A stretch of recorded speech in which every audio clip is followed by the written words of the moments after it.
Oke.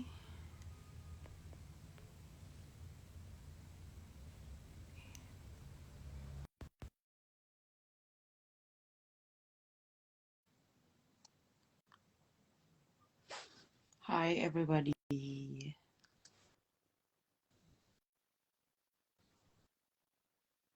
Hi everybody. Oke, udah ya? Bisa, Udah alhamdulillah. Kak, bisa. Oke. Oke, ini tapi kayaknya bentar koneksiku bentar. Soalnya gambarnya Kak Asep buram. Bentar. Oke, halo guys. Hari ini kita bakal ngobrolin soal mengenal hidup minimalis dengan bersama dengan Kak Rahmawati Eka. Jadi kalau misalnya teman-teman penasaran soal hidup minimalis, hari ini kita bakal kupas tuntas dan ngobrol bareng 1 jam ke depan ya Kak ya. Betul. Suaraku jelas ya Kak, aman? Yes. Oke. Dan kalau misalnya teman-teman Oke, pertanyaan, feel free to comment karena kita sifatnya casual banget chit chat gitu. benar. Kalau misalnya ada keresahan-keresahan gitu, pengen nyoba tapi masih maju mundur, nah bisa nih Ya, langsung ya. ditanyain sama Kak Asya.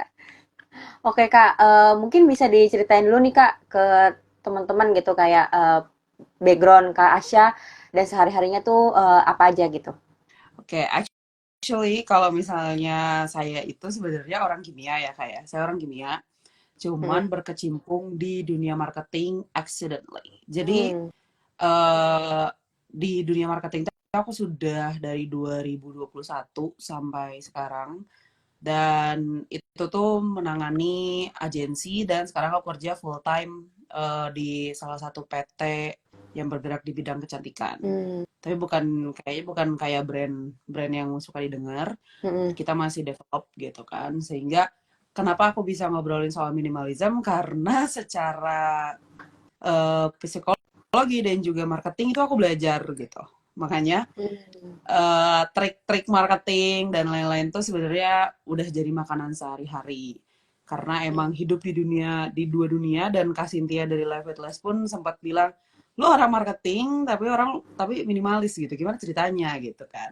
Cuman Mhm. emang ngelihatnya bahwa dunia marketing market itu adalah sesuatu yang kita targetkan gitu pastikan. Mhm. Nah, ketika market ini kita edukasi dengan baik, brand akan mengikuti. Company besar Nah, akan mengikuti. Dan menurutku kalau misalnya orang ngomongin sustainability dan memaksa brand untuk sustainable, tapi sebenarnya marketnya belum teredukasi, itu masih sangat-sangat kecil kemungkinannya because we want to earn a lot of money gitu kan. mhm. Karena kita fokus untuk mendapatkan uang yang banyak, namanya juga company. Nah, sehingga aku berkecimpung di dunia marketing ini sekalian untuk mengedukasi soal minimalism seperti itu. Itu keseharianku. Oke. Nah, kira-kira tuh udah berapa lama, Kak, ngejalanin si minimalism ini?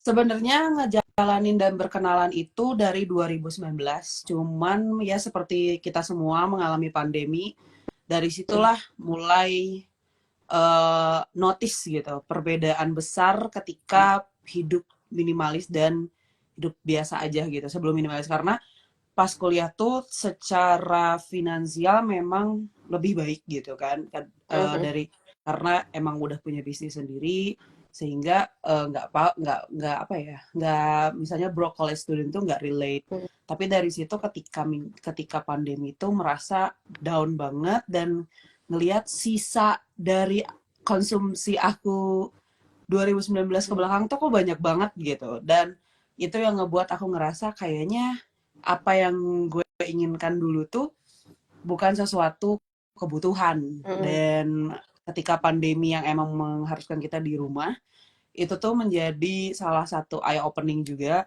melihat betapa banyaknya barang karena overkonsumsi gue yang super Mhm. duper berlebihan kayak gitu. Jadi mulainya serius 2020, tapi sebenarnya berkenalan itu 2019.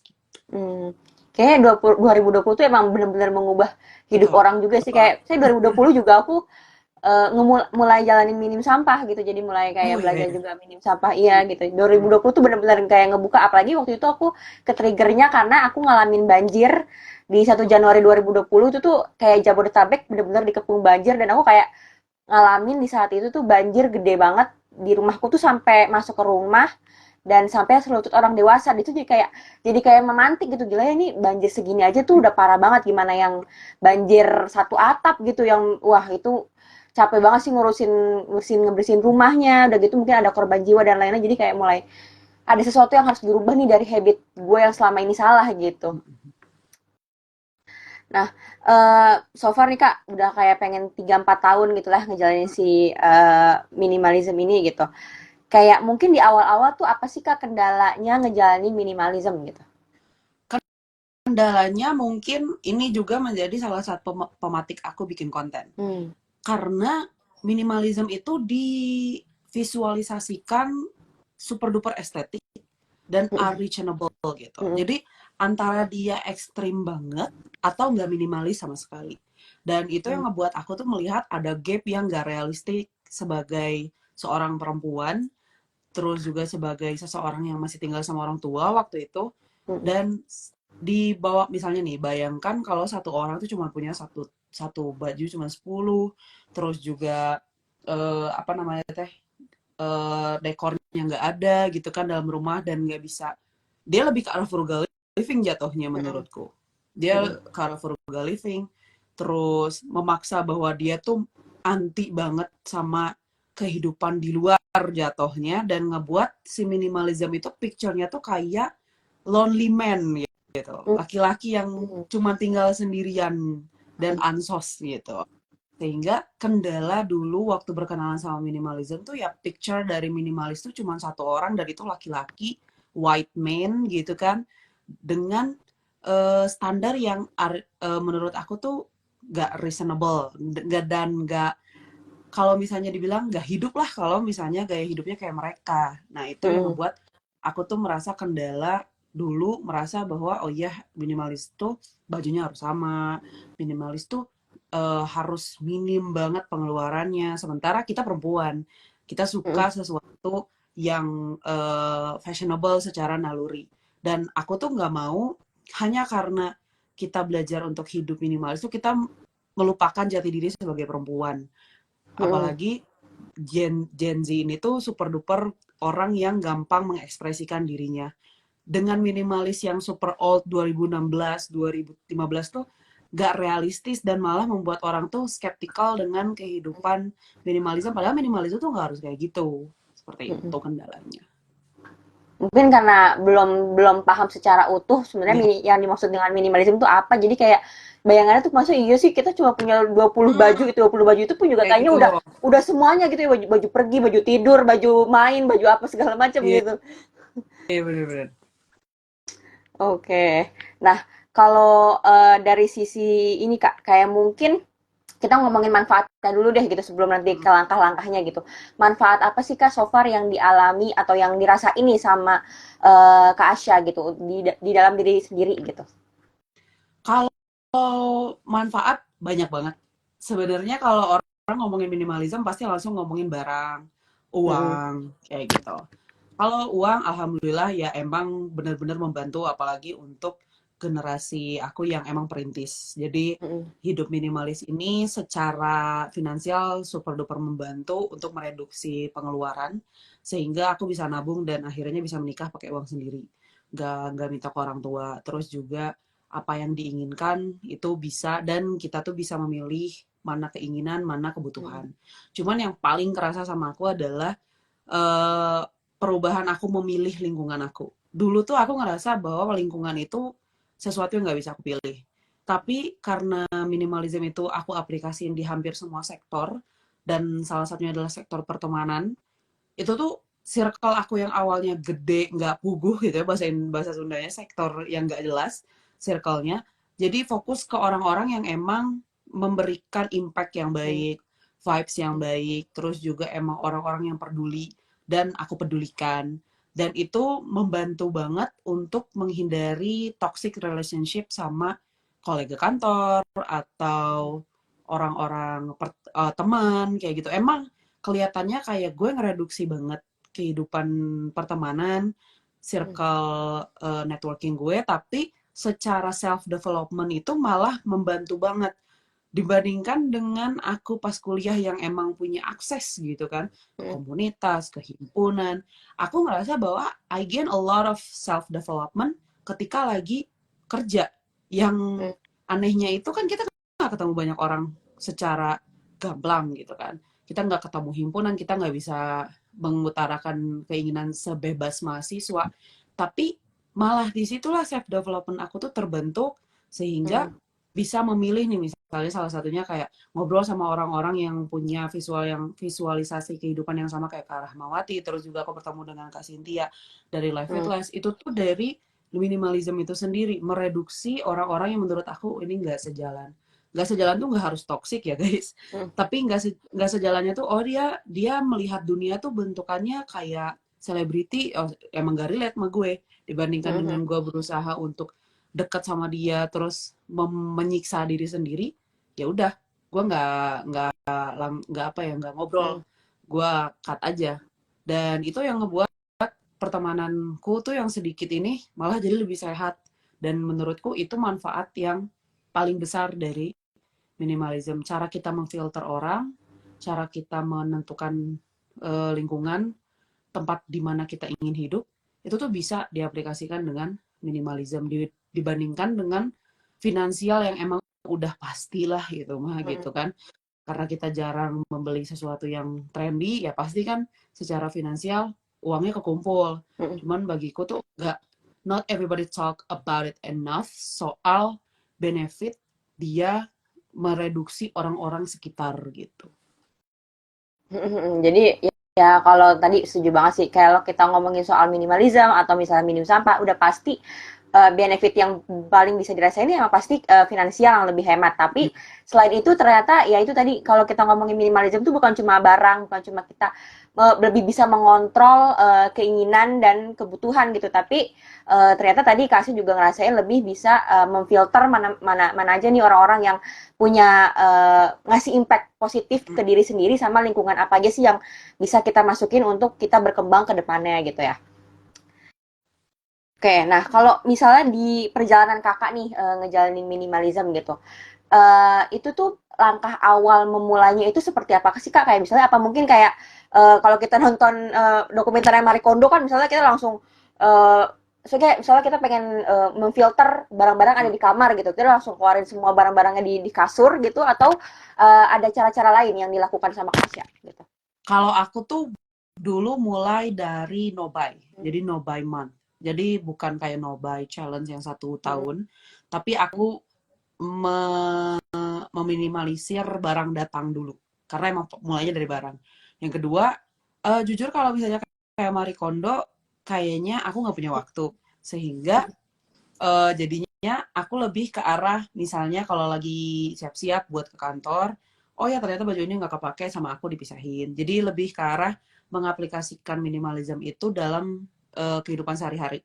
Hmm. Kayak lagi masak gitu kita ngelihat ada panci yang nggak pernah kepake dari zaman mamahku punya anak 2 gitu, sekarang udah punya anak 3 sama aku dipisahin. Terus Hmm. juga kalau aku mulai dari barangku sendiri, jadi Hmm. apa yang menurutku nggak kepake itu aku pisahin pisahin pisahin secara satu persatu gitu. Jadi nggak menuntut 1 hari full beres gitu, tapi dia sifatnya lebih apa cicilan gitu kayak nyicil tiap hari itu, tapi Hmm. dengan catatan mereduksi barang yang datang. Jadi 1 bulan itu emang nggak beli apa-apa, Hmm. berusaha untuk tidak membawa barang baru ke dalam rumah, lalu sama aku dipisahin, pisahin, pisahin, pisahin. Barulah dari situ ketika akhir bulan, aku melihat apa aja sih yang aku reduksi, kenapa aku reduksi gitu, kenapa nggak aku pakai gitu kan. Dan itu yang aku pelajari untuk mengenal diri kayak misalnya kenapa ya baju yang warna-warni dan shade-nya itu aneh nggak kepake di aku. Oh ya karena emang nggak nyaman. Oh ternyata aku bukan tipe orang yang suka pakai baju yang tabrak-tabrak. Ya kalau misalnya orang lain suka, why not? Tapi kalau misalnya aku lebih ke arah, oh ya ini adalah barang yang aku pakai, ini alasannya, dan kedepannya ketika tempted untuk beli sesuatu, itu tuh udah mulai kereduksi sendiri. Kayak kita kan cewek tau lah ya, oh ya beberapa warna tuh nggak match di kita. Nah itu tuh aku pelajarin secara eh, satu persatu dari minimalism itu sendiri, dari decluttering, terus juga kenapa ya makeup tuh numpuk-numpuk aja, dan ketika dipisahin tuh malah botol-botolnya tuh masih penuh. Oh ternyata aku tuh bukan tipe orang yang makeup heavy, sehingga dari situ nggak pernah beli makeup yang full size gede gitu. Nah, kenapa aku memilih metodenya seperti itu? Karena kita realistis aja lah ya. Sebagai orang, itu tuh nggak mungkin ada waktu satu hari full buat mereduksi barang. Apalagi kalau kita ngobrolin orang yang sudah menikah, sudah punya anak, baru mengenal minimalism. Aku tuh nggak pernah ngerekomendasiin mereka nyiapin satu hari, nggak ngurusin anaknya, cuman buat ngedeclutter barang. Nggak. Tapi lebih ke arah, pisahin aja satu persatu, nggak harus satu hari jadi, tapi karena lebih mindful, karena kita misahinnya sedikit-sedikit, jadi ketika didonasikan, diberikan kepada orang yang lebih membutuhkan, itu tuh kita nggak ada regretnya gitu, karena emang sudah dipisahkan dari awal. Nah aku tuh lebih ngerekomendasiin buat teman-teman kalau misalnya baru belajar, baru mengenal soal minimalism, pertama pelajari dulu apakah itu emang fit gitu dengan visi misi kalian. Kalau enggak pun itu enggak masalah. Enggak semua orang itu terlahir bisa jadi minimalis. Dan aku open minded soal hal tersebut. Sehingga ketika ada orang yang pengen belajar minimalis dan mereka sudah mantep gitu, mulai dari hal-hal kecil, memisah-misahkan, barulah nanti akhir bulan diberikan. Kalau misalnya lagi ada saling silang di Live It Less, bisa dilihatkan, karena kita akhir bulan tuh selalu ada acara saling silang, sehingga LWL member itu bisa bisa mencari gitu adopter pakaian atau barang mereka. Jadi kitanya ngerasain tuh proses misahin, nyari tempat untuk penerimanya, itu tuh capek. Kenapa harus ngerasain capeknya? Biar nggak semudah itu untuk membawa lagi barang baru ke rumah. Kita udah capek nih misahin sebulan gitu kan. Apalagi kan dengan no-buy misalnya. Nggak beli apa-apa gitu misalnya. Udah menahan-nahan diri gitu kan. Nggak buka-buka aplikasi yang oranye, yang hitam gitu kan buat belanja. Terus sekarang ketika dikeluarin sesusah itu, emang mau standarnya dibikin mudah lagi kayak dulu untuk membawa barang baru. Nah, itu tuh aku berharapnya dari metode yang bisa dibilang ribet karena dia membutuhkan pisah terus, biar nggak se-tempted itu untuk membawa barang baru ke rumah. Setuju sih, kayak emang kita tuh nggak bisa buru-buru dalam memilih barang mana sih yang pengen kita coba declutter atau pengen kita donasiin atau kita mungkin apa namanya kasih ke orang atau kita jual gitu, karena ya kayak apalagi kalau misalnya barangnya tuh sentimental gitu ya, misalnya Iya. kayak pemberian dari siapa orang yang kita sayang dan lain sebagainya, itu kayaknya emang nggak semudah itu. Mungkin bayangin apa susahnya sih kita ngasihin sesuatu gitu, kita menyingkirkan sesuatu gitu, mungkin orang mikirnya kayak gitu, tapi ketika kita udah ngejalanin itu tuh kayak duh sayang deh. Dan tadi setuju banget kalau kita tuh apa ya, nggak perlu maksain diri juga, nggak perlu kayak misalnya apa jadwalin satu hari harus selesai semua nih kamar, harus semuanya harus barang-barangnya harus rapi, enggak, tapi kayak sesuaiin aja sama kemampuan kita dan pelan-pelan, karena ya itu tadi supaya kita juga nggak cepet capek nih ngejalanin si minimalism ini, ya mendingan kita pelan-pelan aja gitu, dan nggak perlu kayak buru-buru lomba gitu, Iya. misalnya mau harus declutternya harus sekarang kelar gitu, tapi ya tadi pelan-pelan dan secara cermat gitu memilih mana sih barang yang kita pengen pakai seterusnya dan mana yang enggak gitu. Oke, noted nih Kak. Nah, eh, mungkin juga buat orang-orang yang susah gitu ya, maksudnya buat orang-orang yang baru mulai ngejalanin si minim sampah ini, kayak gimana sih Kak cara menentukan barang-barang dan mungkin bisa dibilang skala prioritas lah ya, entah itu barang, entah itu tadi pertemanan dan lain-lain, mana sih cara yang tepat untuk memilah ini nih kayak barang yang tepat buat gue yang bakal gue pakai seterusnya, dan ini kira-kira circle yang bisa membantu gue untuk ngembangin diri gue gitu, misalnya gitu. Kalau aku kriterianya, apakah gue happy? Gitu. happy Hmm. dengan barang tersebut, happy dengan lingkungan tersebut. Karena misalnya gini, kadang ada orang yang bilang satu barang itu flattering di kita, tapi kita tuh nggak ngerasa. Kan suka ada yang kayak gitu. Jadi Hmm. aku tuh lebih ke arah gue happy nggak? Karena emang gini, my husband is my biggest judge gitu kan. Dia tuh tipe orang yang super duper critical dan kita tuh kadang nggak agree sama fashion thing gitu. Hmm. Tapi aku suka misalnya, tapi dia nggak suka. Nah, itu kan sering terjadi ya sebenarnya di kehidupan Hmm. sehari-hari. Kalau misalnya kita sendiri merasa happy, menurutku orang lain gak suka pun nggak masalah. Yang penting Hmm. kita happy, kita nyaman dengan barang tersebut, dengan orang tersebut, dengan lingkungan tersebut, dengan hal yang kita lakukan. Kalau misalnya kita happy, nggak draining gitu.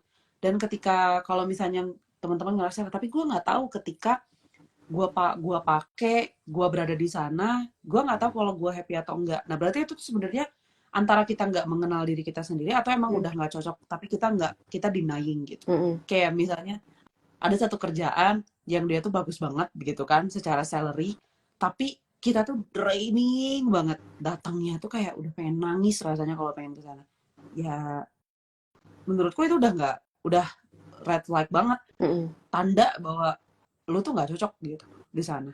Atau baju yang lu tuh tahu dia tuh mahal, branded, dikasih sama tante atau dikasih sama saudara, itu tuh lu harus suka, kayak maksa diri sendiri biar suka.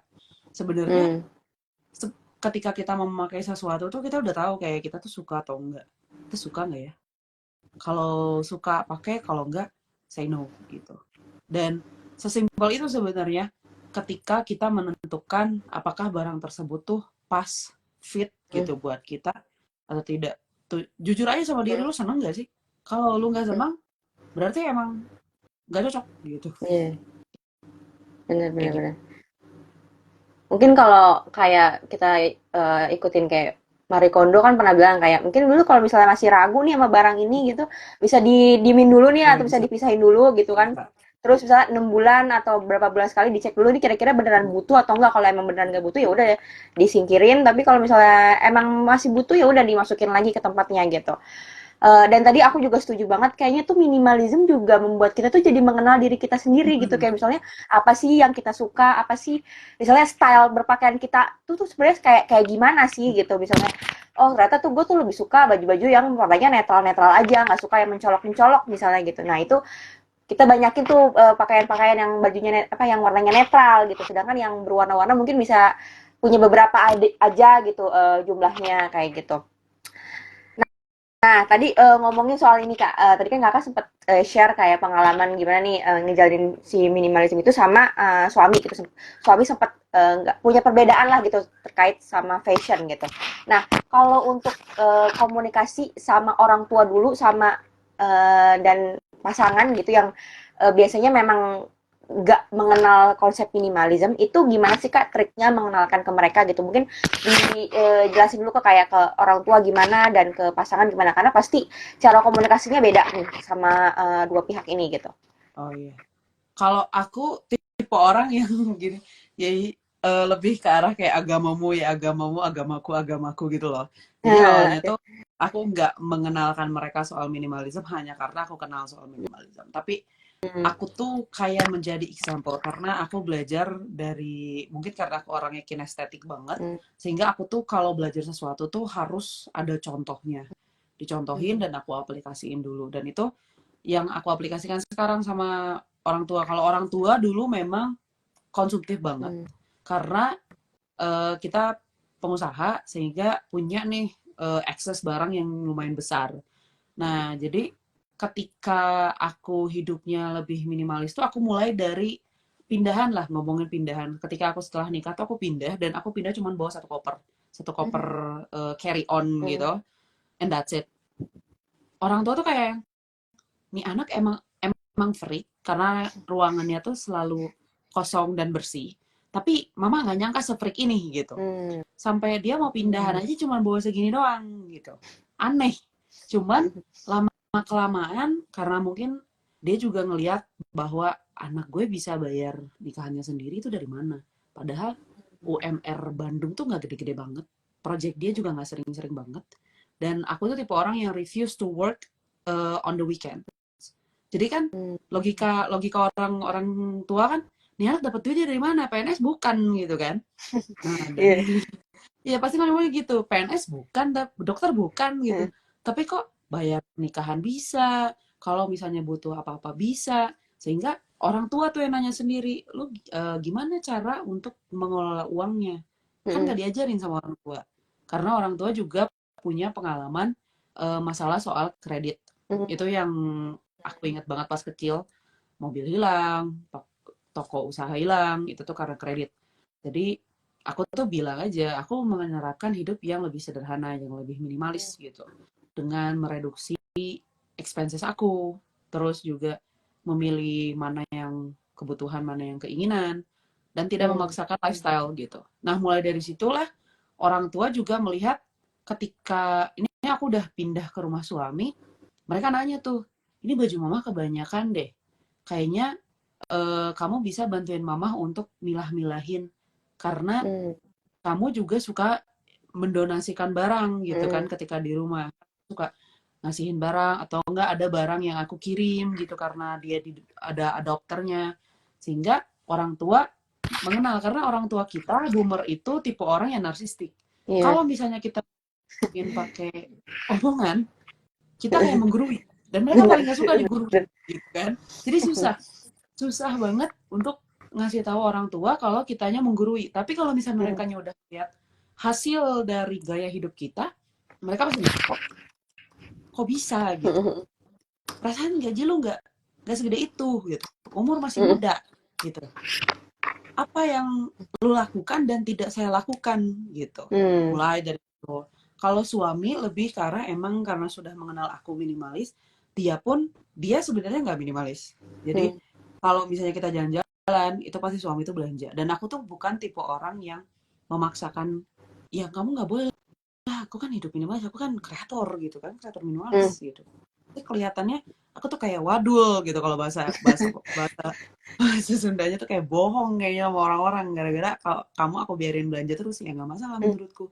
Tapi nantinya dia kalau baju yang nggak kepake terus aku ketemu gitu kan kita satu lemarinya sama tuh kan. Ini Hmm. baju yang kamu beli 2 minggu kemarin belum kepake loh. Kenapa? Gak suka ya? Hmm. Makanya kalau mau beli sesuatu tuh, nah barulah dikasih tahu. Jadi dia harus melihat Hmm. resultnya dulu. Oh iya bajunya emang nggak kepake sih. Kenapa ya nggak kepake? Nah barulah dari situ masuk, masuk, masuk sehingga suamiku yang dulunya super duper bisa dibilang impulsif itu tuh Hmm. sekarang lebih ke arah mindful karena dia selalu bilang apa eh ngomongnya sih gini, kan aku harus mindful kayak kamu. Ya nggak apa-apa Hmm. sih ngejeknya, yang penting mah mindfulnya tetap beneran gitu. Nah dari situ learning by example karena aku rasa anak pun belajar ketika kita praktekkan dia akan belajar gitu kan. Hmm. Makanya ketika ada orang bilang kalau depan anak nggak boleh ngomong beb Jangan. atau manggil nama gitu kan ke Nah. depan suaminya. Karena ya anak mengikuti nantinya. Nah Hmm. itu aku aplikasiin aja ke semua hal dan alhamdulillahnya jadi banyak yang nanya Hmm. di luar keluarga pun jadi banyak yang nanya, Ca gimana sih apa ngedecluttering itu gimana? Terus Hmm. aku bawa barang ini kemana gitu. Terus gimana ya biar bisa mengatur rasa hasrat gitu, biar Hmm. nggak impulsif banget, apalagi di zaman sekarang live streaming kayak yang maksa-maksa Hmm. gitu, ayo cepat cepat ayo cepat gitu Iya. kan. Itu gimana gitu. Nah mereka yang langsung bertanya dan karena hal tersebut juga aku akhirnya bikin konten Hmm. untuk mengedukasi karena aku rasa orang itu kalau dikasih tahu itu merasa menggurui dan akhirnya nggak mau. Tapi kalau mereka melihat konten yang emang aku lakukan sehari-hari, oh iya gue ikutin deh. Hmm. Nah itu yang aku lakuin. Oke, berarti emang sebenarnya so far dua-duanya ya, baik itu orang tua Mm-mm. dan pasangan tuh bisa apa ya, ditularkan dengan Bisa. kasih contoh aja gitu. Mm-mm. Kalau misalnya emang mereka mereka nanya gitu ya, kita kasih tahu dengan penjelasan yang Mm-mm. jangan menggurui Iya. juga gitu. Dan itu setuju banget sih. Aku juga eh, ketika aku ngejalanin si zero waste ini, itu tuh aku juga kan masih tinggal sama orang tua gitu. Jadi ya orang tua juga sempet kayak bingung gitu, kenapa nih anak gue kok ngumpulin sampah gitu, kenapa sampahnya perlu dicuci, kenapa dijemur gitu, kok Mm-mm. kayak aneh banget gitu. Emang dijelasin sedikit-sedikit aja dan emang dicontohin aja walaupun sempat diomelin beberapa kali gitu karena mereka bingung gitu dengan kebiasaan ini gitu. Jadi ya kita sebagai anak dengerin aja gitu daripada kita nanti juga ikut Iya. marah-marah gitu kan, daripada nanti kenapa apa namanya jadinya debat Mm-mm. dan lain-lain, mendingan kita dengerin Mm-mm. aja. Tapi kalau aku sih ngerasa juga kalau kita ngelakuin sesuatu hal yang menurut kita itu benar dan kita tidak merugikan siapapun, ya udah lanjut aja walaupun banyak orang yang mempertanyakan, mungkin banyak orang yang kayak ngerasa aneh, tapi udah biarin aja gitu. Toh mungkin memang belum waktunya aja mereka Mm-mm. memahami si gaya hidup ini gitu. Oke. Nah, ini mungkin berkaitan juga nih sama pertanyaanku. Jadi aku jadi kayak masih masih struggle juga nih Kak, kayak Mm-mm. ngeyakinin orang tua nih Kak. Jadi kan kita kan ya 50-an hari lagi lah kita pengen Mm-mm. puasa nih, which is kita pengen lebaran Iya. juga gitu. Nah, kalau lebaran di Indonesia identiknya adalah kita selalu beli baju baru nih Iya. gitu.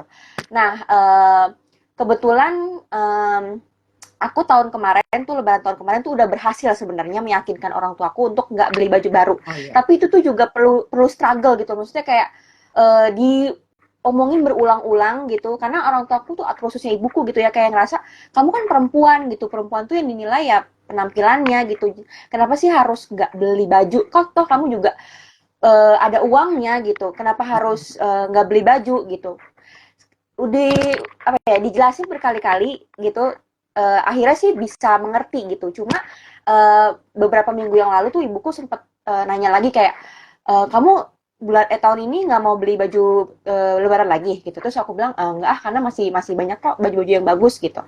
Nah terus ibuku kayak bilang ya udah nanti mama aja yang beliin pakai duit mama. Terus aku jelasin kayak ini bukan masalah duit sebenarnya gitu, Iya, bukan iya, iya. masalah uang gitu, tapi ya emang belum butuh karena memang masih banyak Iya, baju-baju iya, yang iya. bagus dan ngapain juga beli baju lagi Mm. gitu. Tapi tetap kayaknya nggak apa ya nggak kurang masuk lah di benak orang tuaku gitu. Nah mungkin dari Kak Asya bisa ngasih tips nih buat aku dan juga mungkin teman-teman yang lain juga yang ngerasain juga gimana sih cara ngasih tahu ke mungkin tadi ke pasangan ya gitu ya ke pasangan Mm-mm. dan juga ke orang tua gitu gimana sih biar kita tuh nggak usah menormalisasi untuk beli baru gitu Mm-mm. ketika Lebaran gitu. Nah, aku tuh sebenarnya punya perspektif yang agak berbeda gitu kan Hmm. soal ini. Karena bagiku orang tua itu sebenarnya nggak ngejar baju barunya, tapi momennya biasanya, Hmm. biasanya ya.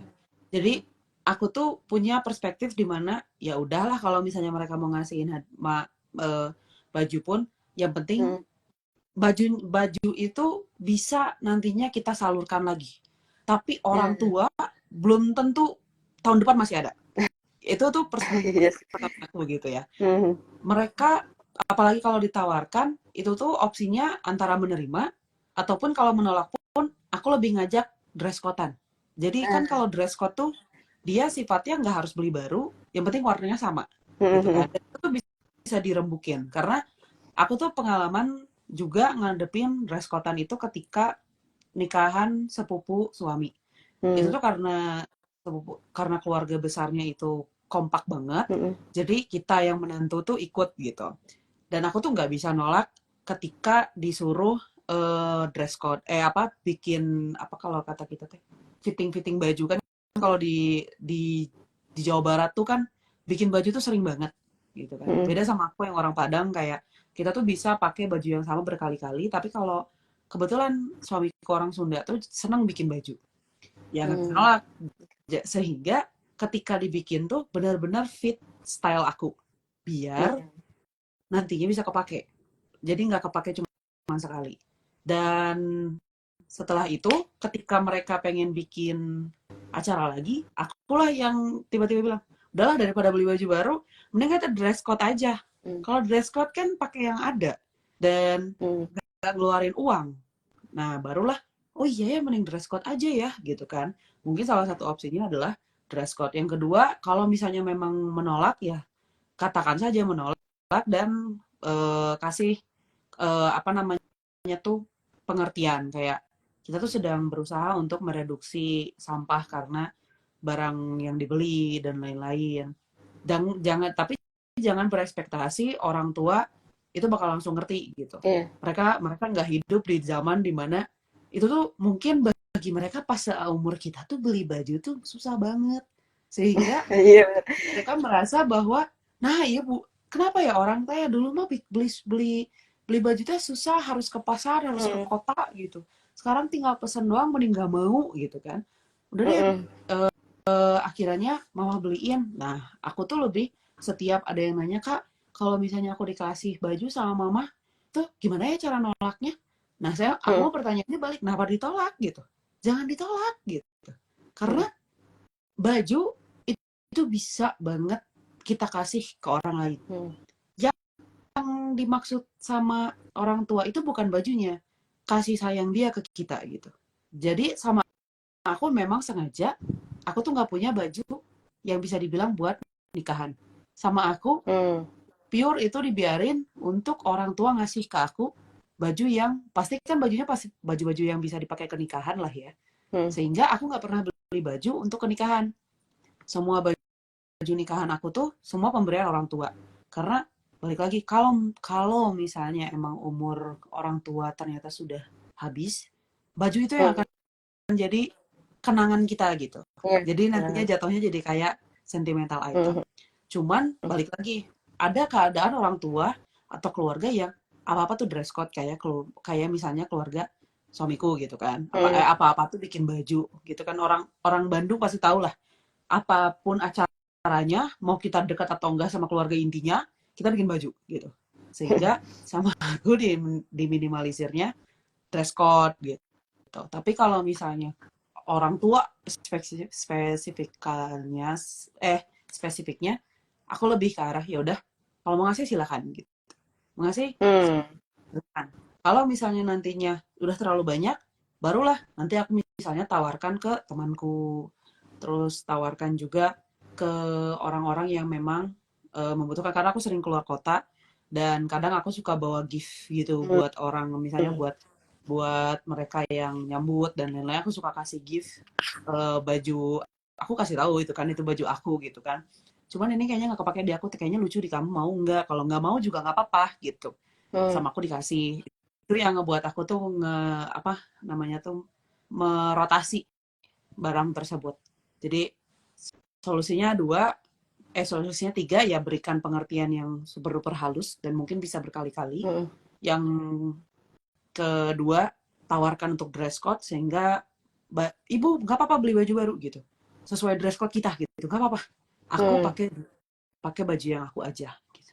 Dan yang ketiga, terima aja gitu. Itu kasih sayang orang tua, mungkin bentukannya dari baju karena dulu zaman dulu nggak ada Shopee, mhm, sehingga mereka susah payah untuk bisa mendapatkan baju baru, dan mereka tuh nggak mau ada rasa apa ya, kalau kata kita inner child gitu ya, kalau anak-anak sekarang ngomongin inner child gitu, inner mhm, child mereka yang nggak pengen anaknya ngerasakan hal yang sama gitu, sehingga terima aja dan mungkin kasih ruang lemari kita untuk pemberian-pemberian mereka gitu, sehingga nantinya ketika mereka tidak ada pun itulah yang akan menjadi pengingat kita gitu. Cuma balik lagi ke keadaan masing-masing gitu ya, ada yang emang sering banget dress code-annya atau memberinya, ada yang memang ya cuma lebaran doang, toh lebaran sekali gitu kan, mhm, terus kita bisa gunakan lagi berkali-kali ke undangan kayak gitu, atau enggak syukuran kayak gitu. mhm.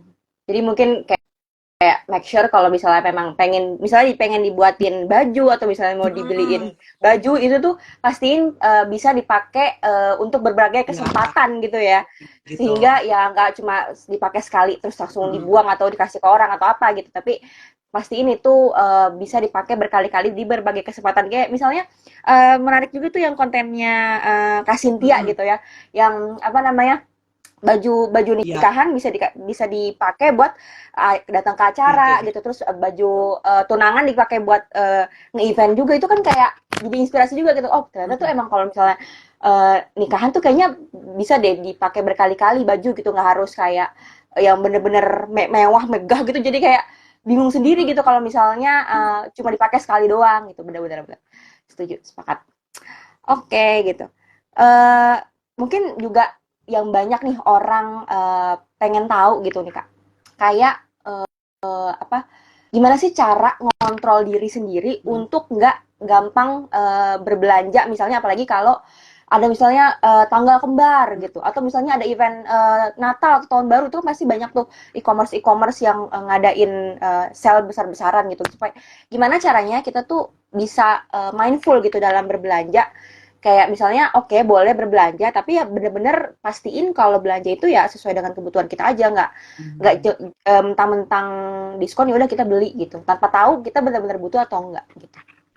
Kalau aku selalu ngadainnya karena aku bukan tipe orang yang against sale ya. Karena kita tahu lah ya, sale itu sangat membantu untuk kita yang lagi merintis gitu kan, untuk beli barang yang kita inginkan. Kita inginkan ya, bukan hanya karena sale, kita inginkan dengan harga yang lebih murah. Jadi aku lebih ke arah wishlist. Misalnya, kita tuh sebenarnya ketika day to day basis tuh tahu apa sih sesuatu yang missing gitu. Hmm. Misalnya kayak di wardrobe kita itu nggak ada blouse hitam misalnya, boots hitam untuk keperluan yang emang kepake berkali-kali itu kita tuh nggak ada.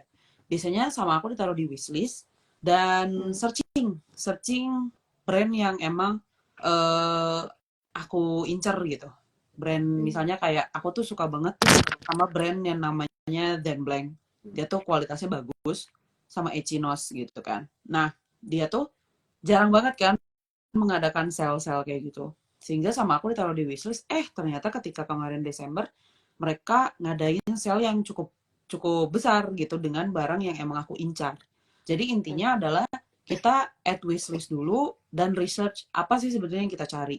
Meskipun belum sale, ya add to cart aja dulu atau eh, taruh aja di keranjang kalian aja dulu. Nah, ketika twin date, orang lain mah searching beranda gitu ya, nyari nyari apa yang bakal dibeli. Nah, kita mah tinggal lihat aja di keranjang, dia diskon apa kagak gitu. Kalau dia diskon dan emang uangnya ada, dan kita memang posisinya emang membutuhkannya, tinggal check out, dapat gratis ongkir. Kita memanfaatkan Ya. si twin date itu. Kalau ternyata, oh ya belum diskon, ya tinggal tunggu lagi. Karena itu bukan masalah yang urgent biasanya. Karena, Hmm. jadi aku memanfaatkan sale itu secara smart gitu ya. Dan aku selalu nge-encourage ini di TikTok. Sale itu bukan sesuatu yang harus dihindari hanya karena kamu minimalis. Sale itu Hmm. adalah tempat saat kamu check out barang yang memang kamu butuhkan dan sudah di add to cart dari jauh hari. Add to Iya, cart benar. dulu. Udah add to cart, tinggalkan. Ketika payday, today, cek keranjang, Hmm. mana tuh yang diskon. Dan itu kan jadi reminder kita lagi, ya, ini di keranjang, kemarin gua ternyata nggak butuh-butuh banget, hapus. Kayak gitu, Hmm. jadi nantinya mempermudah transaksi, dan ketika transaksi sudah selesai, keluar. Nanti kita tungguin aja barangnya datang. Karena Iya. sebagai orang marketing, to be honest with you gitu ya, di luar twin date dan juga payday, itu tuh kita selalu mengadakan sale.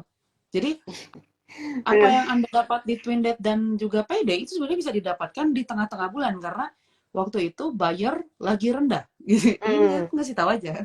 Buyer minat buyer lagi rendah, apalagi kayak apalagi kayak sekarang. Sekarang tuh kan udah tengah bulan Januari, kemarin baru pesta-pesta tahun baru, gajian tanggal 25. Itu kan udah habis duluan deh sebenarnya. Sehingga Hmm. sehingga kita sebagai orang marketing harus mencari event, bikin-bikin event aja di tengah bulan. Dan biasanya harganya tuh nggak jauh beda sama payday. Cuman kalau payday dibantu sama platform untuk dapat Hmm. diskon, untuk dapat subsidi gitu kan. Tapi kalau hari biasa ya kita bikin sendiri sehingga agak pelit gitu kan, nggak jor-joran. Itu aja bedanya. Sehingga kalau misalnya ada orang yang bilang lu harus cari big deal yang besar, apa, biggest deal itu cuma di payday, sebenarnya enggak.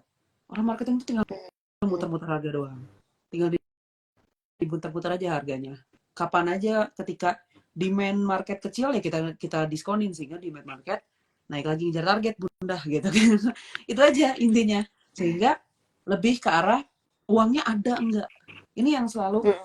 aku ini kan ke orang-orang, jangan pernah pakai pay later karena nggak ada hal yang membenefitkan gitu. Hmm. Beda sama credit card yang dia link sama bonus kayak flight Hmm. gitu kan. Dia ada poin-poin flight yang bisa Hmm. dipakai buat keluar kota, naik pesawat jadi gratis, itu kan ada.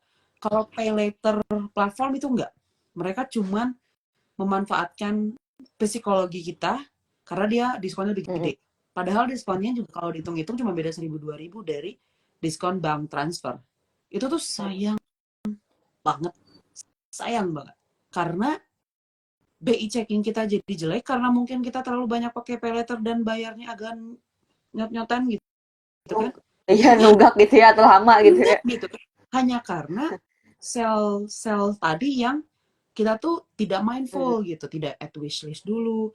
Ketika add wishlist, udah tahu itu teh wishlist kita emang udah wishlist kayak ini teh, tapi bayar pakai pay later karena Mm. uangnya nggak ada.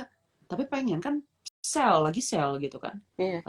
Artinya ketika uangnya belum ada, Anda belum nggak harus butuh saat Mm-mm. itu gitu.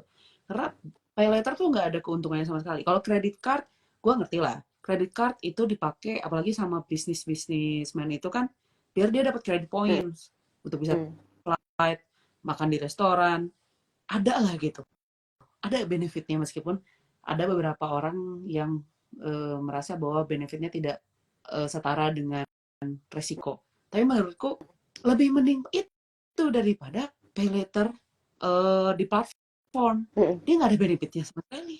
Sayang. Mungkin karena takut takut ketinggalan atau takut nggak ada lagi nih, pasti Hmm, biasanya gitu kan. padahal mah enggak. Orang marketing tahu. Iya. Promo tuh Mhm. tinggal gas lagi apa enggak gitu. Kalau dia feedbacknya bagus, dia digas lagi. Kalau feedbacknya nggak bagus, ya emang nggak digas lagi. Udah itu Mhm. doang. Jadi jangan Mhm. jangan merasa ini ya mumpung mumpung di live sendiri ya. Jangan merasa bahwa kita akan ketinggalan Mhm. sale. Twin date itu terjadi tiap bulan. Udah jadi makanan sehari-hari. Kayak 14 Februari Mhm. nanti pasti akan ada promo-promo yang berhubungan sama pemilu. Itu tuh bakal Iya. muter. Itu circle. Dan kalau misalnya Mhm. kita terus-terusan terjebak di circle itu, kita yang akan rugi sendiri. Karena artinya kita nggak bisa menentukan prioritas. Kita tuh nggak tahu kita tuh sebenarnya butuh apa. Tapi Nah. ketika kita sudah bisa menentukan prioritas, apa event yang terjadi di luar kita manfaatkan, bukan kebalikannya kita dimanfaatkan sama event yang terjadi di luar kayak gitu. Gini, jadi tahu nih dapur-dapurnya marketing Ya dikit-dikit ya. kita harus seperti itu. Oke, ini makasih banget nih Kak insight-nya. Ini juga ada beberapa yang nyapa-nyapa nih Kak. Makasih Kak, makasih Kak Asya udah insight-insightnya nih. Banyak banget juga nih yang nyapa. Nah, aku juga pengen coba cari tahu jawabannya nih Kak. Kadang kalau misalnya lagi banyak nih apa ya tren-tren barang atau tren-tren sesuatu gitu, misalnya kayak botol minum Coxicle gitu kan, itu kan lagi happening banget nih sekarang, dan itu harganya juga nggak main-main gitu, harganya mahal banget gitu. Tapi karena mungkin di circle kita itu udah pada punya itu, kadang kita itu jadi kayak ke-trigger, kok gue nggak punya, masa iya gue nggak punya, padahal tuh sebenarnya kita nggak butuh-butuh banget. Kalau misalnya mau ngeliat di lemari, ya ampun, mungkin kayak tumbler-tumbler dari Iya. berbagai brand juga ada gitu di situ. Cuma karena memang circle kita pada punya si tempat minum yang mahal ini, jadi kayak gue juga beli gitu supaya gue bisa sama kayak teman-teman gue atau mungkin sama saudara-saudara gue gitu. Nah, gimana sih caranya supaya kita tuh gak tergerus atau gak termakan sama ambience-ambience di situ gitu?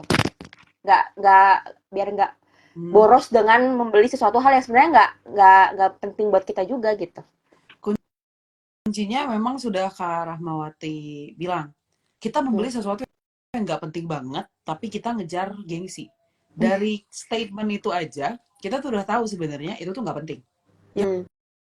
Yang kedua, berarti ketika kita mengikuti hal tersebut, apa sih bedanya kita sama anak SD? Kalau Hmm. anak SD marah gitu kan ke mamahnya, mama aku nggak punya kursi kayak teman-teman, wajar dia marah. Kita yang udah kita yang dibilang udah S1, udah sarjana gitu kan, udah bisa dibilang generasi sandwich ini, masih aja ngikutin gengsi kayak anak SD. Itu jadi pertanyaan ya sebenarnya. Apa bedanya kita sama anak SD kalau kayak gitu? Apa karena gengsi tersebut kita, oh iya aku nggak bisa nih apa nggak pakai kursi kalau nanti aku dijelekin sama temen apa dibully, berarti itu bukan Hmm. temen lu, Nah, benar. itu bukan temen lu. Kalau dia cuma ngebully lu cuma gara-gara tempat kaleng kayak gini, menurut gue itu Mm-mm. bukan temen lu Mm. gitu. Ganti-ganti, yang diganti itu bukan tumblernya, circle-nya. Karena Mm. bagiku tuh ini pernah kejadian juga karena aku tuh punya circle yang hobi banget ngemodif mobil. Hobi banget ngemodif Mm. mobil, dan aku tuh suka ke trigger karena aku suka otomotif, sehingga itu ke trigger, ke trigger, dan aku ngerasanya eh, awal-awal tuh ngikutin, tapi dia tuh nantinya di circle gitu. Dia akan terus-terusan karena balik lagi, yang Corsica lakukan sekarang itu bisa dilakukan sama brand lain. Sehingga Mm. nantinya Corsica kita yang udah dibeli dengan pay later 800 ribuan itu akan terganti misalnya kayak Stanley. Dia dia bentar lagi masuk tuh ke Indonesia. Mm. Stanley yang agak gede. Nantinya kita harus beli lagi. Capek ya sih? Capek. Iya. Katanya generasi sandwich. Tapi kok masih ngejar gengsi, ya kan? Mm. Katanya generasi sandwich yang capek hidup teh, kita gini-gini aja, generasi ngulang, eh, Mm. rutinitasnya gitu-gitu aja. Udah tahu rutinitas lu gitu-gitu aja. Udah tahu tiap pagi sama tiap sore tuh capek ngejar kereta, transit sana sini buat bekerja. Kok dengan mudah gitu merelakan uang kita untuk hal-hal yang balik lagi nggak penting. Mm. Kuncinya kalau dia emang sudah tidak penting buat kamu, harus bisa berani mengenalkan ke diri bahwa itu nggak penting dan gue nggak butuh. Yang kedua, semua hal yang trendy tahun ini akan menjadi lelucon 2 tahun ke depan. Gitu kan? Iya bener sih. Iya kalau dikit itu bener juga sih. Iya. Iya, nanti akan jadi lelucon 2 tahun ke depan. Akhirnya 2 tahun lagi, 2026, lu mikir pasti gini, kenapa ya dulu gue mau pay later 800 ribu cuma buat tumbler? Iya, Iya. karena ya balik lagi, karena hidup di eh, zaman dimana overkonsumsi itu menjadi mikro, hal yang Mm. mikro, dari sosial media, dari interaksi antar pekerja. Karena gini, Corsicle itu bagus karena dia ngincar mikro KOL, Mm. untuk mikro KOL yang punya masa orang-orang kantoran Jakarta. Mulainya dari situ. Ketika dia sudah dapat dari mikro KOL, akhirnya semua orang merasa bahwa Corsicle ini adalah salah satu staple. Padahal mah enggak butuh. Mm. Dan enggak, apa bedanya tumbler biasa yang lu beli di Indomaret sama Corsicle? Mungkin bagi orang-orang yang sudah pakai Corsicle pasti bilang ada bedanya karena sayang 800 ribu di pay later, masa gue disamain sama Indomaret? Mm. Pasti ngomongnya kan kayak gitu. Tapi pada dasarnya kita harus melihat dulu bigger picture-nya gitu. Jadi jangan dilihat dari brandnya, dilihat dari Mm. fungsinya gitu. Bener. Kayak misalnya iPhone lah ya. Ini kan pasti banyak ya. Orang pakai iPhone sama nggak pakai iPhone itu punya gengsi yang berbeda. Mm. Kalau aku masuk akal pakai iPhone kalau lu bikin konten, nge-live misalnya, atau bikin YouTube. Aku bikin YouTube gitu kan pakai HP ini, wajar. Tapi gue tuh nggak pernah paham orang yang pay later beli iPhone 15, ketika ditanya kenapa, gengsi, terus nggak kepake, cuman Iya buat iya iya. WA doang. Kan Bener. WA kan Ih, WA cuma buat bisa dipakai notes doang gitu-gitu ya. iya, cuman Telepon-teleponan orang biasa aja ya elah. Iya bener.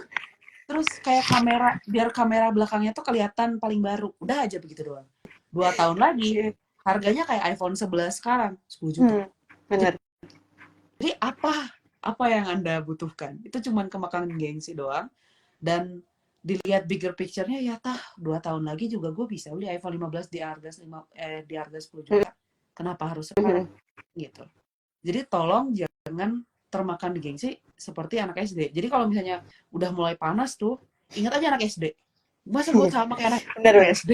Katanya generasi sandwich yang udah bertahan hidup di dunia, di kota, di Hmm. dunia rantau. Masa mindsetnya kayak anak SD yang gara-gara temannya semua pakai Corsicle, dia harus pakai Corsicle juga ya. Wajar kalau anak SD. Kalau kita yang udah punya pilihan sendiri, kita yang sudah punya uang sendiri, harusnya kita ingat bahwa kita punya kebebasan nih, di Hmm. mana kita mau menghabiskan uang kita. Apakah di barang penuh gengsi yang tidak berguna ini, atau di masa depan kita, masa depan. Kalau misalnya pengen punya keluarga, di masa depan keluarga kita, atau enggak masa depan bersama dengan orang tua kita, itu lebih penting gitu Hmm. dibandingkan dengan mengejar gengsi. Apakah akhirnya saya tidak boleh beli korsikal? Saya boleh, sok aja. Butuh oh enggak? Itu aja Hmm. kuncinya. Kalau Hmm. enggak butuh, ya jangan gitu. Karena harganya mahal banget, Cok. Menurutku ya, Hmm. menurutku ya, untuk barang yang non gadget gitu. 800.000 Hmm. tuh mahal gitu. Iya Mending benar. gua beli yang lain gitu kan. Itu tuh mahal. Mending buat makan sama keluarga besar gitu kan. Itu kan Benar. beda esensinya. Cuman balik lagi, kalau misalnya lu merasa itu adalah salah satu kebutuhan, meskipun gua bertanya apa yang dibutuhkan di dalam Corsicle, ya kalau mau beli untuk kesenangan, ya silahkan kayak orang beli tiket K-pop. Itu banyak tuh Konser di gitu Jakarta. ya. Heeh. Ya, banyak orang yang nanya ke aku dan berharap bahwa aku tuh bilang aku harus melarang orang-orang yang beli tiket K-pop. Enggak, Hmm. sok aja. Karena kebahagiaan orang tuh beda-beda. Benar. Ada temenku nih yang dia tuh hobi banget nonton K-pop karena karena aku tahu dia seperti apa gitu aslinya, backgroundnya dan lain-lain. K-pop tuh jadi refreshingnya dia. Hmm. Cuman aku tuh selalu bilang jangan sampai kamu mengikuti refreshing orang lain. Ketika orang lain ke Bali, teman-temannya ke Bali, beneran ini, orang-orang lain ke Bali, harusnya dia mau dong ikut ke Bali. Enggak, Hmm. dia mending nonton K-pop. Nah itu Oh. orang yang aku suka. Artinya dia sudah tahu sebenarnya mana yang dia butuhkan. Benar. Opa-opa bening itu lebih dibutuhkan dibandingkan dengan refreshing ke Bali. Mungkin bagi Hmm. beberapa orang itu tidak masuk akal. Tapi bagiku yang emang sudah tahu bahwa ya orang punya punya esensialnya masing-masing. Hmm. Ke Bali, apa tiket konser K-pop tuh worth it buat mental health lu gitu. Sama Iya. kayak suamiku tuh hobi banget ke Pangandaran. Nggak ngerti kenapa. Cuman beliau hobi banget ke Pangandaran. Hmm. Dia menolak Bali untuk Pangandaran. Karena aneh ya, aneh ya. Iya, iya. Orang ke Bali gitu. Kita kan jalan ke Bali. Dia pengennya ke Hmm. Pangandaran. Karena dia Hmm. suka dan dia secara pribadi merasa bahwa Pangandaran tuh adalah tempat destinasinya dia. Dia tidak mengikuti Hmm. masa yang bilang kalau Labuan Bajo tuh cantik, lebih cantik daripada Pangandaran. Tapi karena dia suka, ya dia lanjutkan gitu. Dan kita sebagai orang di luar sana, kita orang yang sekitar dia harus respect. Nah, Hmm. makanya kenapa tadi aku bilang, kalau misalnya teman-teman lu ngejek cuman gara-gara lu nggak pakai core circle, gantinya tuh bukan ganti tumbler, ganti circle. Jadi teman, jadi Iya, teman nggak di circle ya benar. ganti temennya. Temen banyak kok, nggak harus mereka, nggak harus yang mereka mereka pakai core circle doang, Hmm. temen lu. Malah kayaknya geng warteg bapak-bapak di bawah tuh kayaknya lebih asik daripada mereka yang cuman pakai core circle cuman biar ada suara-suara kayak gini-gini doang. Hmm. Iya, saya juga bisa nih pakai 30.000 bisa tuh pakai core circle kayak gitu. Oh. Hmm. Jangan kemakan Iya gengsi, sih. Hmm. Terus? jangan merasa bahwa oh ya saya harus bersama kayak orang lain karena kita bukan anak SD. Terus Hmm. jangan sampai hardworking kita yang kita capek-capek sendiri kerja itu harus hilang karena kita kemakan omongan orang. Hmm. Janganlah, jangan. Apalagi sampai sampai ngutang-ngutang gitu ya, kayak Iya, ya itu ampun. beda banget kalau ada Aduh. yang kayak gitu. Kayak kenapa? Hmm. Kenapa orang lain Iya, kapan? tapi iya kayak setuju sih tadi kayak misalnya tadi tadi teman kakak yang eh, lebih memilih nonton konser dibandingkan yang lain karena aku pun juga gitu gitu kayak misalnya tahu gitu prioritasku kayak misalnya aku kayaknya sekarang tuh ada di fase dimana aku tuh lebih memilih untuk membeli pengalaman daripada barang gitu kalau aku ya misalnya kayak mendingan gue ngumpulin duit daripada gue beli ini mendingan gue ngumpulin duit buat misalnya oh gue pengen traveling ke sini nih tahun depan jadi gue ngumpulin duit nih buat traveling ke sini karena emang punya tujuan kayak gue pengen ke sana karena misalnya pengen ngerasain para layang misalnya pengen ngerasain snorkeling atau diving kemana gitu kayak itu lebih kalau buat aku sih kayak itu lebih pembekas dibandingkan kayak misalnya beli barang yang kita paling cuma nikmatin kayak seminggu 2 minggu kita dapat tuh Hmm. spark joy-nya gitu tapi setelah itu ya udah hilang gitu jadi emang bener-bener harus tahu mana Ya, prioritas buat diri kita gitu dan jangan ikut-ikutan teman misalnya biarin aja dan setuju kalau misalnya emang teman lu tuh baik sebenarnya ya dia nggak bakal ngeledekin lu juga gitu nggak iya. bakal ngompor-ngomporin juga gitu. Oke. Okay. Nah, mungkin ini pertanyaan terakhir nih Kak. Kayak gimana sih di dalam diri ini biar tumbuh rasa cukup gitu supaya ya tadi nggak ikut-ikutan tren, nggak ikut-ikutan temen gitu. Gimana rasanya supaya kita tuh cukup aja deh sama apa yang udah kita punya sekarang. Cukup itu dibangun sebenarnya menurutku. Cukup tuh kayak ketika kita sudah mengenal diri kita sendiri, kita bisa merumuskan rumus cukup kita. Kayak masak lah. Bagi aku garamnya udah cukup, mungkin bagi Kak Rahmawati beda. Hmm. Karena kita punya preferensi yang berbeda. Nah, ketika kita ingin menanamkan rasa cukup, kita harus mengenal diri kita sendiri dulu. Tanpa omongan orang lain, tanpa estetik sosial media, tanpa omongan dari kanan kiri yang bilang, oh ya Asya mah orangnya kayak gini. Kita yang harus mengenal diri sendiri. Karena cukup itu bukan instan gitu. Cukup itu dibangun dari trial and error ketika kita mengenal diri. Mungkin sekarang aku ngerasa, dan dia tuh sifatnya dinamis ya, cukup tuh. Kayak sekarang aku ngerasa wardrobe aku, ruangan rumahku itu cukup. Tapi mungkin ketika aku nanti punya baby, ruangan ini bakal menjadi sangat sempit untuk anak kecil. Sehingga cukupku akan berubah. Tapi ketika kita ingin memperluas tempat ini kan bakal sesuai sama referensi kita ya. Gimana? Berapa sih tempat yang pengen gua kasih buat bayi ini? Oke, cukup segitu. Cukupnya tuh dari kita gitu. Bukan dari orang lain. Yang salah itu adalah ketika kita menstandarisasi rasa cukup kita jiplak dari hidup orang lain. Iya ada orang lain cukup lagi sakit tuh misalnya kalau kata orang Sunda ya. Cukupnya tuh harus hidup kayak Tasya Farasya. Ya nggak bisa lah. Ya kan? Itu nggak cukup namanya. Itu Backgroundnya juga nggak. udah beda gitu ya. Karena cukupnya masih ngejiplak dari orang lain. Atau cukupnya itu harus kayak Kak Asa di sosial media. Bakal sangat-sangat berbeda. Satu orang, kalau aku bukan sandwich generation, bisa dibilang sandwich generationnya tuh nggak berlapis-lapis gitu. Cukupku akan sangat berbeda dengan orang yang punya beban berlapis-lapis. Nah, ketika kita sudah mengenal diri sendiri, sebenarnya kita bisa merumuskan rasa cukup tersebut. Dan cukup ini jangan sampai dijadiin standar one take gitu. Dia sifatnya dinamis. Selagi kita terus, dan sifat mengenal diri juga dinamis. Ketika kita mengenal diri sendiri terus-terusan, kita kenal, oh ya ternyata Asya tuh seperti ini, Kak Rahmawati seperti ini, dan kita tuh nggak sama misalnya. Kita punya standar sendiri, dan itu yang nantinya akan membantu kita memfilter apa yang kita bawa ke rumah kita, dan apa yang akan kita keluarkan dari rumah kita. Cukup ini sifatnya bakal berubah-ubah, sehingga be open minded. Jangan merasa bahwa ih udah kata Kak Asa juga lemari satu doang tuh harusnya udah cukup buat aku sama suamiku. Ya mungkin suamimu fashionable banget, fashionista, atau mungkin kamu tipe orang yang suka baju yang super banyak tapi kepake semua. Cukupnya akan sangat sangat berbeda. Makanya ketika ada orang yang nanya ke aku, Kak Asa berapa sih sebenarnya baju yang cukup untuk kapsul wardrobe aku? Ya kamu cari sendiri. Karena cukup kamu dengan cukup aku beda gitu. Mungkin aku mah cukup dengan baju yang cuma 29 pieces, mungkin kamu punya kehidupan yang sangat berbeda, punya kebutuhan apa? Punya jadwal yang super duper berbeda sehingga kamu butuh 60 pieces 60 pieces di dalam kapsul wardrobe. Itu tuh totally fine. Asal itu tuh nggak jiplak. Jadi jangan dijiplakkan standar hidup orang ke kita.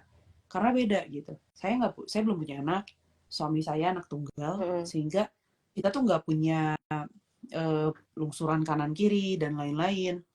Tapi sehingga kita bisa menentukan bahwa 29 pieces ini cukup. Tapi buat kalian yang satu rumah itu isinya banyak kan, cukup tuh beda gitu. Atau misalnya kayak aku suka keluar kota, punya kegiatan di luar gitu kan, sehingga baju kantorku lebih banyak daripada baju main. Mungkin kalau misalnya Anda ibu rumah tangga akan sangat kebalik gitu kan. Cukup baju kantornya cukup sedikit, baju rumahnya yang banyak karena aku work from home. Itu sangat-sangat berbeda. Sehingga kuncinya adalah kenali diri sendiri, lihat apa yang kamu suka dan tidak, lihat gaya hidup kamu seperti apa, dan sesuaikan gitu dengan gaya hidup kita sekarang.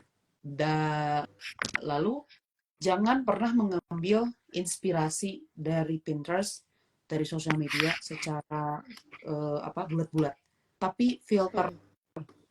Gak semua hal yang aku aplikasiin itu bakal keaplikasiin di Kak Rahmawati, gak bisa diaplikasiin juga mungkin di kehidupan orang lain. I'm totally fine with that gitu. Jangan memaksakan diri kita untuk fit into some box gitu. Karena hidup kita beda-beda dan itu rahmat dari Allah.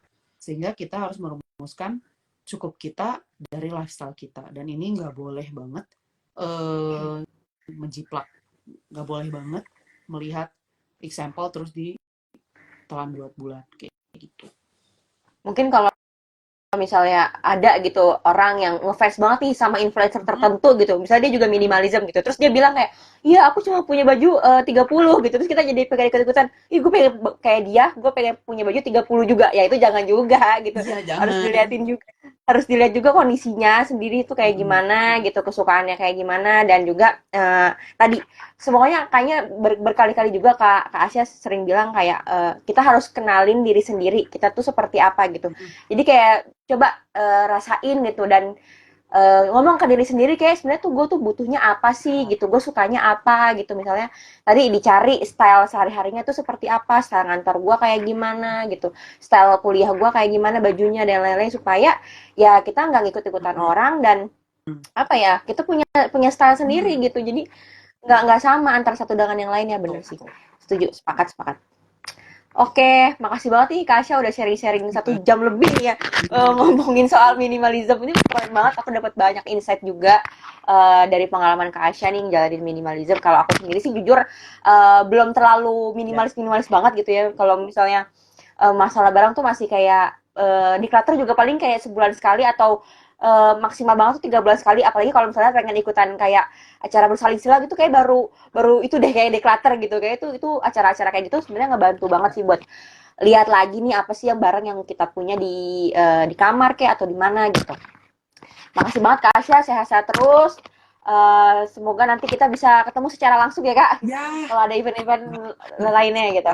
berikan rezeki ya Oke. kerjaan. Mm-mm. Makasih Kak Asya, selamat malam Terima ya. kasih teman-teman yang udah join juga dan Ya, semoga makasih teman-teman. obrolan kita ini bisa memberikan pencerahan Hmm. dan mohon maaf kalau banyak salah kata atau kayak si Kak Asya ternyata orangnya kayak gitu ya, Kak Rahmawati ternyata orangnya kayak gitu ya.